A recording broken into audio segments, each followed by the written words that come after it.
ഞങ്ങളിന്ന് ശോഭാപറമ്പിലേക്കുള്ള യാത്രയിലേക്കാണ് കേട്ടോ. അവിടെ ഉത്സവം തുടങ്ങിയിട്ട് കുറച്ച് ദിവസമായിട്ടുണ്ട്. കുറേ ദിവസമായിട്ട് ഞങ്ങൾ അജിത മിസ്സൊക്കെ ക്ഷണിച്ചുകൊണ്ടിരിക്കുകയാണ്. ഇപ്പോൾ തന്നെ ഞങ്ങൾ എല്ലാവരും കൂടെ ചേർന്നിട്ട് കോളേജിൽ നിന്ന് സുരേഷ് സാറുണ്ട്, വിനിത മിസ് ഉണ്ട്, രജി സാറുണ്ട്. അപ്പോൾ ഞങ്ങളിതങ്ങനെ പോയിക്കൊണ്ടിരിക്കുകയാണ്. കുറച്ച് കഴിഞ്ഞാൽ രോഹിത് സാർ എത്തും. അപ്പോൾ ഞങ്ങൾ എത്തിയിട്ട് ബാക്കി വിശേഷങ്ങൾ. വഴിയിൽ സിത്താര നിൽക്കുന്നു പറഞ്ഞിട്ടുണ്ടായിരുന്നു. ചോദിച്ചു പോവാം. തിരിയാനും പറയാനൊന്നുമില്ല, നേരെ സ്ട്രെയിറ്റ് ആയിട്ട്.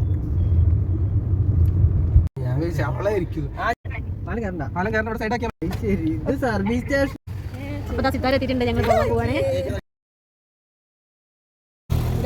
വന്നിട്ടുണ്ട് കേട്ടോ. അപ്പോൾ സെൽഫിയുടെ മാമാങ്കം തുടങ്ങി കഴിഞ്ഞു. അങ്ങനെ അജിത മിസ്സിൻ്റെ വീട്ടിലെത്തിയിട്ടോ.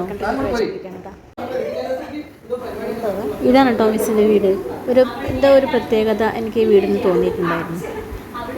അകത്തളങ്ങളും അതുപോലെ അടുക്കളയും ഒക്കെ എന്തറിയില്ല, ഒരു പ്രത്യേകത എനിക്ക് തോന്നി. ഈ അടുക്കളയൊക്കെ പ്രത്യേകത.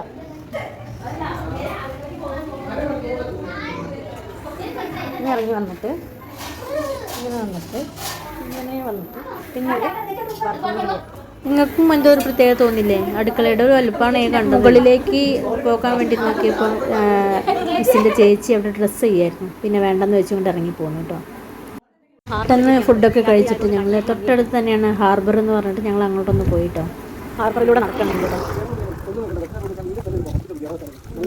എന്തായാലും ഇവിടെ വന്ന സ്ഥിതിക്ക് ഇവിടെ നിന്ന് കയറാതെ പോകുന്നത് ശരിയല്ലല്ലോ. പിന്നെ ഇപ്പോൾ നേരിട്ട് ആരും കൊണ്ട് വരുന്നില്ല.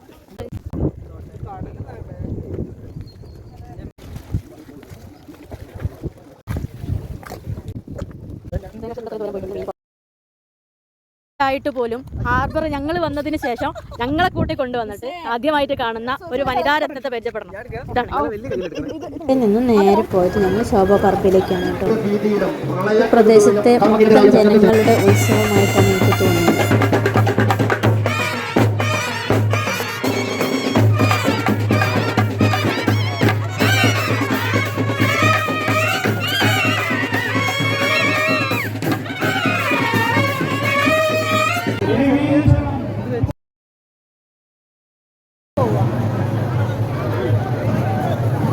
എനിക്ക് തോന്നിയത്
അമ്പലത്തിൻ്റെ അകത്ത് നിന്ന് തിരക്കിലൂടെ എങ്ങനെയൊക്കെയോ ഞങ്ങൾ പുറത്തേക്ക് എത്തി.